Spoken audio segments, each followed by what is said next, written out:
नमस्कार, चेतन विष्ट युट्युब च्यानलद्वारा प्रसारित शैक्षिक कार्यक्रम अन्तर्गतको अर्को भिडियोमा तपाईँ सम्पूर्णलाई स्वागत छ। आज मैले बीएड सेकेन्ड इयर अन्तर्गत मेजर इङ्ग्लिसको न्यू होराइजन बुकमा रहेको युनिट 16 ह्युमानिजम भन्ने युनिटलाई नेपालीमा समरी उल्था गर्न गइरहेको छु। निजेल रेपोर्ट तथा जुन्ना ओभरिङद्वारा लेखिएको यस पाठमा मानवतावाद दर्शनमा केन्द्रित रहेको छ।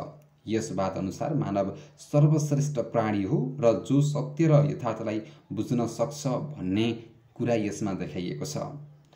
वास्तवमा मानवतावाद र मानवशास्त्र एक अर्कामा सम्बन्धित छन्। इथ्नोग्राफी मानवतावाद भित्र पर्दछ भने मानवशास्त्र एक मानवतावाद खोज विधि हो जसको मेरुदण्ड विचार, स्वतन्त्रता तथा वकालत एडभोकेसी हुन्छ।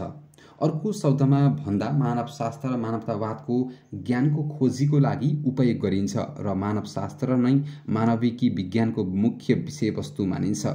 मानविकी अन्तर्गत पर्ने सम्पूर्ण विधिहरू मानवतावादकै लागि समर्पित हुन्छन्। मानवतावाद सिद्धान्त अनुसार मानव मात्रको भलाइको लागि उत्पन्न विचारलाई मानवतावाद भनिन्छ। पुनर्जागरणका समस्याबाट ग्रीक र रोमन साहित्यहरूको विचारलाई मानवतावाद भनिन्छ।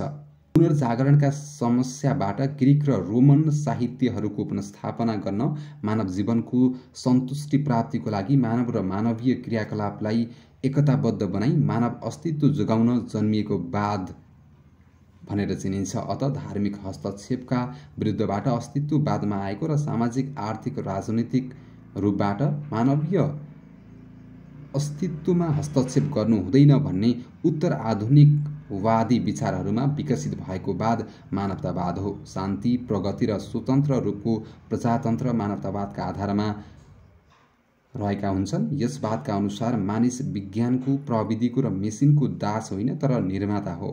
रूढिवादी, परम्परावादी र धार्मिक हस्तक्षेपका विरुद्धमा भएको आन्दोलनले ल्याएको स्वतन्त्रता, स्वायत्तता र मानव अस्तित्वको खोजीप्रति विकास भएको यस वादलाई मानवतावाद भनिन्छ।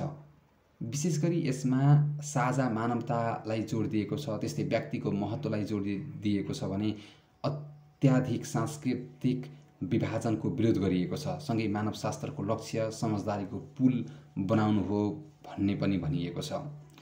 यो त थियो नेपालीमा समरी। अब यसका महत्त्वपूर्ण क्वेसनहरू पनि यहाँ रहेका छन्। म केही क्वेसनहरू भन्न गइरहेको छु। आजको भिडियो तपाईलाई कस्तो लाग्यो जस्ताको त्यस्तै सल्लाह सुझाव र प्रतिक्रिया दिन नबिर्सिनुहोला।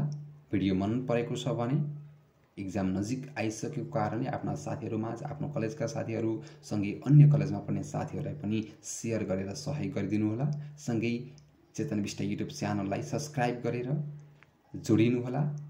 आगामी युनिटलाई नेपालीमा बुझ्नको लागि पनि हाम्रो च्यानलसँग जोडिएर बस्नुहोला। धन्यवाद।